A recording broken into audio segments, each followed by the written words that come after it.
디다스코입니다. 제가 예전에 헤로도투스의 히스토리 역사를 보다가 상당히 인상적인 문구가 있어서 소개를 시켜드리려고 해요. 이 헤로도투스 역사의 북4의 31챕터에 나오는 문장이에요. 이게 헤로도투스의 역사는 그리스와 페르시아 전쟁 때문에 쓴 책이에요. 대체 전쟁이라는 것이 왜 일어나는가? 이게 이 사람 책의 시작의 의문이고 그 전쟁의 이유, 그 질문에 대한 답이 이 책의 전체예요. 헤로도투스가 세상 전반의 이야기를 하다가 헤로도투스에게 세상이란 건 이쪽 세상인 거죠. 아직 이 동쪽은 잘 모르니까 이 북부 아프리카와 이쪽 페르시아 땅과 이 유럽 땅 이야기예요. 이 유럽 땅.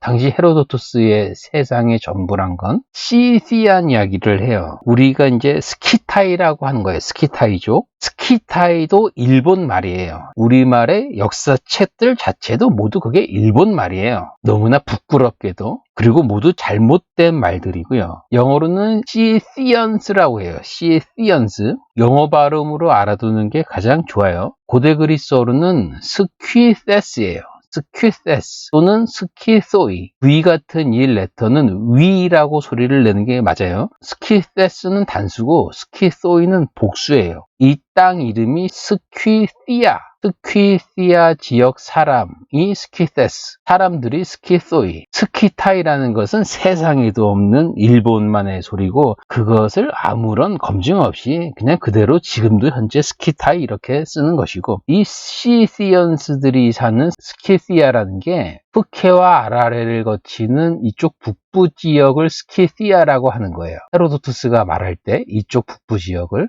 이 시시안족이라는 건 기원전 9세기부터 등장해서 기원 후 한 3세기까지 존재했던 언어족이고, 당시 네오아시리아가 있고 메데족이 등장하거든요. 자그로스 산맥의 이쪽 북부에. 그래서 메데족이 등장하면서 이 시시안족들은 이쪽 북서쪽으로 쫓기는 거고, 그 다음에 사마르티안 언어족이 등장해요. 사마르티안 언어족이 이쪽 흑해 북서쪽으로 자리 잡으면서 같이 상존하다가 이 시시안족은 3세기 전후에 사라지는 거고, 이 메데라는 미즈 킹덤은 페르시아 제국에 먹히는 거고요. 할 때 이 스키소이, 이 시시언즈 사람들이 이쪽 북쪽에 사는 사람들이거든요. 그래서 헤로도투스는 이 페르시아와 이집트 등을 다니지만 저쪽 지역은 전해 들은 이야기를 쓰는 거예요. 헤로도투스가 이 시시언스들이 말하기를 그 흑해 연안의 북쪽 지역은 공기가 가득 찼다는 거예요. 깃털들로, 페더들로. 앞에서 이제 이 이야기를 하고 헤로도투스가 대체 저 사람들이 자기네 땅에 스키시아 지역에 허공에 이 깃털들로 가득 찼다고 하는데 그게 무엇일까를 이 챕터에서 자기 나름 그냥 푸는 거예요. 이 스키소이 사람들이 말하는 저쪽 북쪽 지역에 가득 찬 대기 중에 깃털이라는 것은 저 지역에 눈이 끊임없이 계속 내리는 거라고 나는 생각한다라는 거예요. 헤로도투스가. 여름에는 당연히 겨울보다 덜 내리겠지만 1년 내내 저기는 북쪽이라서 눈이 계속 퍼붓기 때문에 허공에 깃털들로 가득하다라고 시시언스들이 말하는 거 아닐까라고 자기 의견을 쓰는 거예요. 이 사람이. 이 시디언스, 스키소이 사람들이 사는 땅에 깃털들이란 게 아마 눈일 거다. 이 깃털들이라는 게 각골문에 그대로 나와요. 이게 저기에서 화이트란 단어는 없어요. 헤로도투스의 그 페더라는 깃털 이야기할 때 이 눈설이 갑골문이 정확하게 이 모양이에요. 그래서 갑골문이라는 게 눈설이라는 글자를 예로 들어도 똑같은 모양이 아니라 서로 막 달라요. 그래서 같은 단어일 것이다라고 연구를 해서 여러 글자들을 모아서 이건 다 눈설입니다라고 설명을 하는 거예요, 학자들이. 그래서 눈설 모양의 두 개를 제가 이렇게 갖고 오면 이 모양 자체가 이게 새의 깃털이에요. 이게 그대로 깃 우자가 되는 거고 새 깃털 우예요. 이 새 깃털 우에 이 점이 비 모양이라는 거죠. 똑같이 갑골문의 이 눈이라는 게 하늘에서 새의 깃털인 거예요. 제가 원래 이 한자의 갑골문을 되게 숙지를 하고 있는 상태에서 이 문장을 제가 봤을 때 상당히 재밌었어요, 이게. 그래서 갑골문에서 설명하는 게 새의 깃털이 춤추면서 천공, 티엔콩, 중국말의 하늘이에요, 이게. 비유하기를 하늘 가운데에서 분분양양, 이게 펀펀양양이라는 중국말의 이 흩날리는 모양이에요. 하늘에 흩날리는 새의 깃털 모양이 표랑물, 흩날리며 떨어진다는 거죠. 정확하게 헤로도토스가 전하는 이 시시언스, 스키소이들의 눈에 대한 설명과 똑같은 거예요, 이게. 재밌게도. 이 시시언스들이 기원전 9세기에서 서기 3세기 사람들인데, 그래서 저 지역을 지금 헤로도토스는 현재의 드네프르강의 우크라이나 수도 지금 키비우라고 하는 그쪽 지역을 말하는 거예요. 이쪽에 스키시아의 시시언스라는 사람들이, 이 사람들의 언어 개념이 눈설자 하나만 예로 들으면 너무 과장된 의미부여인지 제가 모르겠지만 중국 땅의 황하 문명의 동북 문명 그리고 이쪽 해안 쪽은 서로 다른 거예요, 이게. 이 해안 쪽의 문명은 이쪽에 동남아의 바다 사람들이 이렇게 건너온 거고, 이 티베트권의 장강줄기 따라서 내려간 게 중국의 남부 쪽의 해안의 민족들인 거고요. 이 동북 문명은 이건 달라요. 이전에 제가 중국 고대 문명 말씀드렸다시피 흑룡화로 시작을 해서 그게 기원전 6000년 전후예요. 흑룡화의 자식들이 신라, 교보고, 홍산 문명이거든요. 이게 이쪽 동북 문명이에요, 이게. 근데 이 사람들이 기원전 6000년 전부터 시작하는 흑룡화, 신라, 교보고, 홍산 문명의 사람들이 몽골 고원 지나서 이쪽에 시디언즈와 연결이 됐을 수도 있어요.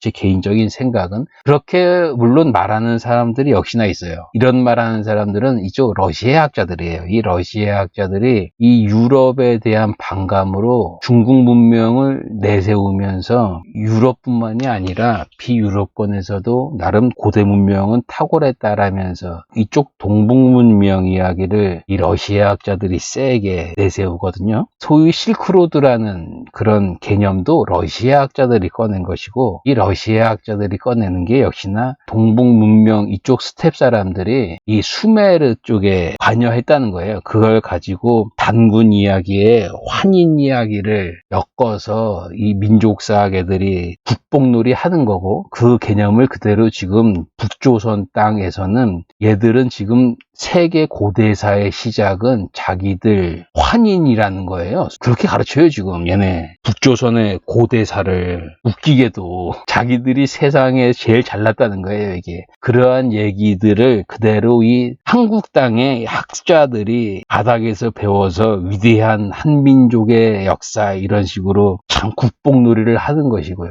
이 세계 역사를 보면은 가장 역사가 후지고 처지고 미개한 애들이 국복놀이를 하는 거예요, 이게. 그래서 하여튼 러시아 애들이 그런 얘기를 하지만 한편으로는 눈설 하나만 제가 예로 들었지만 참 재밌어요, 이게. 똑같은 눈에 대한 개념이 하늘에서 떨어지는 깃털이라는 거죠. 그래서 이 갑골문이라는 게 이쪽에 은어에서 발굴이 된 게 특히나 많지만, 은어의 갑골문 상나라라는 것도 하서주랑을 타고 들어온 사람들이 만든 문명이에요, 이게. 하은주라는 게. 진시황의 통일진도 마찬가지고, 통일진은 명백하게 스텝 인간들이에요. 그건 하서주랑 타고 들어온 이 스텝 인간들이 이게 다 같은 거예요, 지금. 이 시디언스라는 동일한 어족, 이 시디언스는 동일한 어족이에요. 동일한 어족. 이 인도 유러피안에서 서쪽과 동쪽으로 움직일 때 동쪽으로 옮긴 본격적인 언어족이 인도 이란어족이고, 인도 이란어족에서 인도 아리안, 이란어족 이렇게 구분이 될 때 인도 이란이라는 게 기원전 2000년 전이에요. 이 이란어족이라는 것 자체가 이게 스텝이에요, 스텝. 인도 아리안 들어가기 전에 이 이란어족이라는 게 동북 문명의 스텝들과 엮일 수밖에 없어요. 고대에.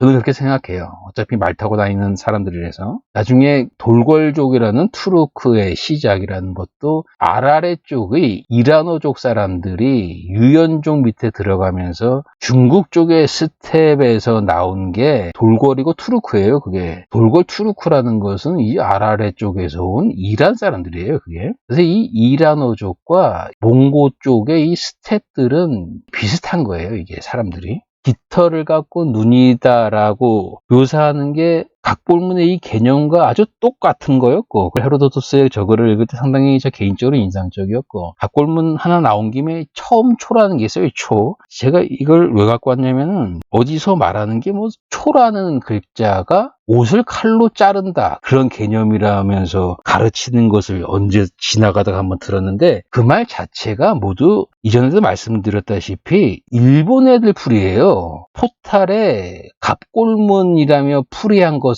그 한글 내용은 모두 그게 일본 애들 걸 몰래 카피한 거예요. 그게 참 너무나 한심한데, 옷을 칼로 자르다, 처음이라는 것의 개념과 옷을 칼로 자르다, 이게 말이 됩니까 그게? 일본 애들 풀이를 참 그대로 쓰는 저지능, 미개함, 한문 바닥 자체도 저지경인 거예요. 한문 자체도 일본 애들 뜻을 그대로 받아 쓰는 거예요. 국내 한학계가. 한문의 기본은 갑골문인 거고 어떻게 갑골문의 개념을 일본 애들 걸 그대로 받아 쓰냔 말이죠, 이게. 기가 막힌 거죠, 진짜. 이 땅에 민주화해야 되는 애들이 대표적인 모임체가 이 한학하는 인간들, 국사하는 애들, 그리고 철학하는 애들, 신학하는 애들, 완벽하게 그 일본 애들 단어, 일본 애들 개념을 그대로 베꼈으면서 얘들이 또한 반일놀이 앞장서고 민주해야 되는 애들이라는 게 너무나 난 기가 막힌 거예요, 이게. 정말 끔찍한 저지능이에요. 이 땅의 인문학이라는 것은. 이 초라는 것은 갑골문에 큰 데가 있고 사람인이 있어요. 그리고 옷이 있어요. 그래서 사람이 옷 안에 있다라는 것을 표시하는 거예요. 제가 두 글자만 갖고 왔는데 똑같은 처음 초예요. 이 왼쪽이 이게 옷 모양이에요. 옷을 펼친 거예요, 이게.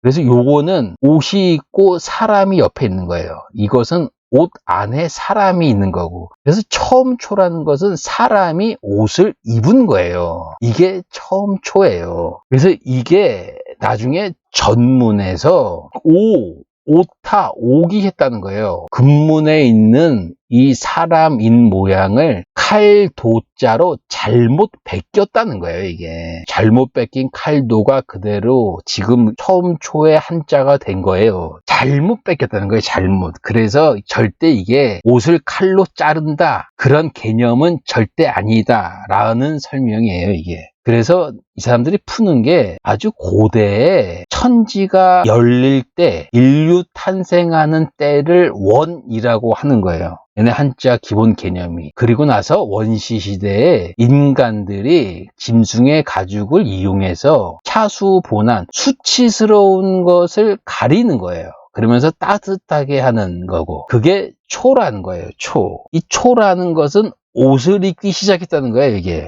그래서 이 초라는 것은 이 옷 자체가 뭐 칼로 자르면서 지금식이 옷 재단하는 게 아니라 짐승가죽이에요, 짐승가죽. 짐승가죽으로 대충 부끄러운 부분 가리고 따뜻하게 하는 원시적인 옷인 거예요, 이게. 이것부터 해서 처음 초고, 수치스러운 것을 가리고 따뜻하게 하는 게 인류 문명. 개라는 게 카이치, 열다라는 거예요. 인류 문명을 여는 시작으로 보는 거예요. 이 처음 초라는 게. 옷을 입으면서 이때부터 중국 애들은 인류 문명의 시작으로 보는 거예요. 유럽의 시빌라이제이션이라는 것은 고대 로마예요, 고대 로마. 시빌이라는 게 키비타스라는 로마 시민인 거고, 거기에서 나온 게 시빌, 거기서 나온 게 시빌의 시티의 시티즌이에요. 유럽에서의 시빌라이제이션 문명이라는 것은 고대 로마라는 거예요, 로마. 이 로마라는 것은 정말 어마무시한 거예요, 정말.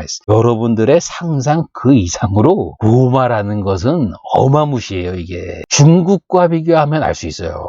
정말 어마무시한 게 로마라는 거예요. 저 어마무시한 로마가 서양 애들은 문명이지만 이 동양 쪽에서는 옷 입는 것 자체를 인류 문명의 시작으로 보는 거죠.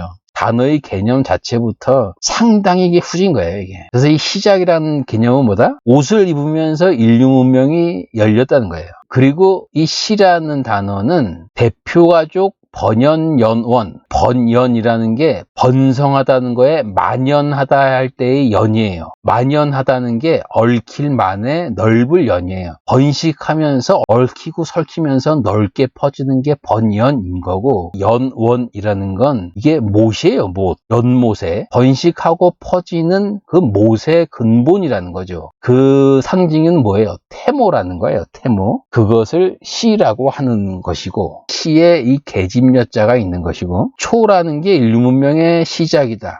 인류 문명의 시작이라고 하는 것은 옷을 입는 것이다. 유럽 애들의 문명과는 개념의 수준 차이가 너무 나는 거예요, 이게. 그래서 이 초라는 것을 중국 애들은 추라고 읽는 거고, 일본 애들은 쇼라고 한자 소리를 내는 거고, 우리는 훈을 처음이라고 하는 거고, 일본 애들의 훈은 뭐예요? 하지메예요, 하지메. 음과 훈이라고 할 때 훈이라는 건 뭐예요? 네이티브의 소리인 거예요. 음이라는 건 중국 소리, 훈이라는 건 네이티브 소리. 일본의 네이티브 소리는 하지메. 음과 훈이라는 개념은 오직 한자에 대한 것이고, 이게 훈이라는 게 뜻이 아니에요, 뜻이. 조선말 소리, 일본말 소리, 그게 훈이라는 거예요. 이렇게 개념 구분을 제대로 해주는 사람이 없어요, 이게. 일본 애들의 훈은 하지메, 뭐 하스 이런 말을 하는 거예요. 그래서 하지메 마시테라는 게 하지메 때 오메니 카카리마스라는 거예요. 처음 만나게 되었습니다. 이거의 줄임이 하지메 마시테예요. 그래서 어떻게 보면은 중국 소리하고 이 우리말 소리하고 비슷할 수밖에 없는 게, 왜 그렇게 비슷하게 됐어요, 이게? 세종이 훈민정음 창제 목적이 중국 소리를 그대로 따라해라라는 거거든요. 그래서 우리는 원래 이거를 초니, 춘이 이렇게 소리를 낼 리가 없어요. 우리가 이걸 초라고 소리를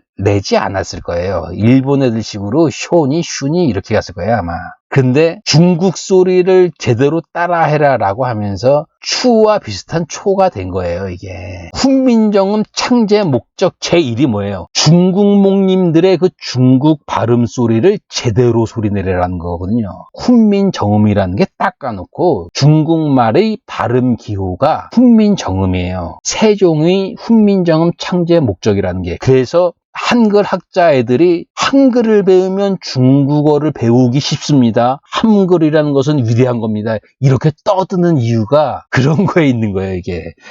이 참 기가 막힌 거예요. 이 민족을 외치면서 다른 나라를 거대한 나라라고 하면서 그 나라에 대한 꿈을 꾸면서 자기 민족주의를 외치는 나라는 이것 또한 유일한 거예요. 이 조선민족주의라는 게. 참 기괴한 거예요, 얘들이. 이거는 팩트예요, 팩트. 콘크리트 앱스트랙트라는 건 케르노에서 왔고 트라호에서 왔어요, 라틴어. 이 케르노는 크리노라는 그리스어에서 온 단어예요. 크리노, 케르노라는 게 구분한다, 분간한다라는 뜻이에요. 그래서 제대로 구분될 만큼 구체적이고 눈에 잘 띄는 거예요. 콘크리트라는 개념으로 가는 게, 이 콘 붙으면은 센 거예요, 센. 아주 세게 구분이 된다 이런 뜻이에요. 지금 눈에 제대로 보이는 거예요, 이 콘크리트라는 건. 앱스트랙트의 이 트랙트라는 건 트라호에서 온 건데, 게르만 영어 드로우예요, 드로우. 끌다, 질질 끌다. 여기에서 나오는 게 뭐야, 이게. 트랙트. 육상 트랙이라는 게 있잖아요. 이 육상 트랙이라는 게 질질 끌어서 만든 길이거든요, 그게. 그리고 트리트라는 게 있잖아요. 다루다. 트리트, 다루다는 게 뭐예요? 질질 끄는 그 대상을 다루는 거로 가서 이게 트리트가 되는 거고, 트리티즈, 조약, 그리고 논문, 질질 끄는 그 것에 대해서 다룬다라는 개념으로 해서 조약, 논문 뭐 이런 식으로 가는 거예요. 위트겐슈타인의 트락타투스가 트리티즈의 라틴어고요, 이게. 질질 끌리는 그 대상이 육상 트랙의 조약의 논문의 내용들, 그런 식으로 이 개념이 변천을 하는 거예요. 구체의 구라는 것은 갑골에 귀빈을 초대를 해요. 그리고 나서 귀빈이 오기 전에 귀한 그릇들에 음식을 다 마련한 상태예요, 이게. 그래서 손님이 딱 오기만 하면 되는 거예요. 그래서 다 갖췄다, 손님을 맞을 준비가 다 되었다라는 게 이 구예요. 그래서 가출구라고 우리가 하는 거고, 추상의 추라는 거는 뽑는 거예요, 뽑는 거. 추첨, 추출할 때의 추예요, 이게. 그래서 abstract라는 건 일본 애들이 엑기스라고 하거든요, 이거를. 엑기스라는 게 썸머리예요, 썸머리. 핵심을 추리는 거예요, 이게. 핵심을 추리는 개념에서 시작한 단어예요, 이 abstract라는 게. 13세기에 등장한 단어예요, 이게 영어로. 이게 그러다가 만져지지 않는 그야말로 추상적인 개념으로 변천을 하는 거예요, 한 17세기 지나면서. 콘크리트와 대비되게. 그래서 abstract라는 거는 정말 뿌연 거예요, 이거는. 원래 이제 17세기부터는.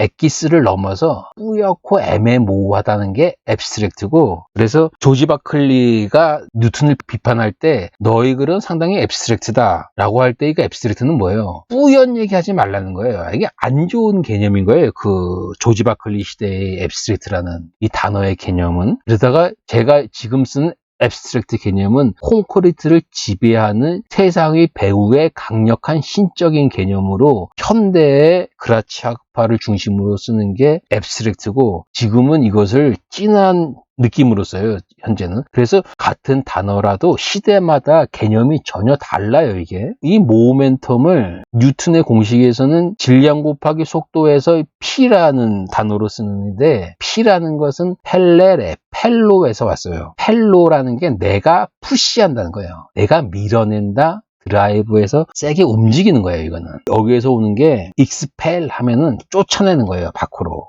compulsory라고 있잖아요. OCD, 강박증. obsessed compulsory disease라고 하거든요. compulsory라는 것은 세게 밀어내는 거예요. 그 한자에 핍박한다는 말이 딱 맞아요. 그 compulsory라는 것은. 아주 궁지로 모는 듯이 compulsory, 막 세게 모는 거예요. 그런 식으로 이 펠로라는 게 가고, 그래서 눈 이야기가 나와서 제가 예전에 쓴 글이 하나 있어요. 이 글 하나 읽고 마무리를 할게요. 제목은 눈은 내리고 비는 오고. 눈과 비는 맨 먼저 다가오는 감정이 달라. 눈을 보는 순간 눈 내리네. 비를 보는 순간 비가 오네. 눈은 내리고 비는 오는 거야. 내린다는 건 오브젝트의 입장이고 온다는 건 서브젝트의 입장이야. 내린다는 건 눈이 주인공이고 온다는 건 비가 손님이야. 내리는 눈이 반가워지면 오게 되는 건데 너무 오면 지랄 같은 눈비가 되는 거지. 눈이 내리는 건 라임이 맞아서 눈에 내림이 쉽게 붙는 거기도 하지. 눈을 쟤들은 유키라고 해. 유키가 후루, 같은 후루지만 바람카제의 후의 날림의 내림이고, 그러다 유키 가는 거지. 다른 쟤들은 쉬에라고 해. 우리는 이걸 설이라고 하고, 쟤들은 세스라고 하지. 눈과 유키는 따로 쓰던 말인 거야. 이들 각각만의 눈설인 거지. 저짝 애들은 스노우라고 해. 고대 로마 애들은 닉스라고 하는데 스닉스에서 닉스가 된 것일 뿐. 세상 모두의 눈은 시옷의 설의 쉬에, 세스의 스노우의 시옷이야. 눈설이란 건 갑골의 전층 강우 백색 경영적 육모라고, 구름층에서 내리는 비가 하양의 가볍게 날리는 듯한 깃털 같다는 감정인 건데, 스노우는 그냥 스노우야. 스노우를 굳이 설명하면 가볍게 날리는 하얀 깃털이야. 저들도. 비라는 건 그래서 그냥 떨어지는 물방울 모양인 건데, 위라하고 우라하고 위나 우고, 비가 오는 건 우카인데 우리는 따로 비라고 하고, 쟤들은 건너가서 아메라고 따로 해. 눈과 유키처럼. 레인은 다들 레인인데 이건 젖는 거야. 아, 비 오면 젖는구나. 고대 로마는 플루비우스의 비가 플루이트 내리는데 이들은 씻고 씻어내는 비야. 비 오면 씻겨지는군.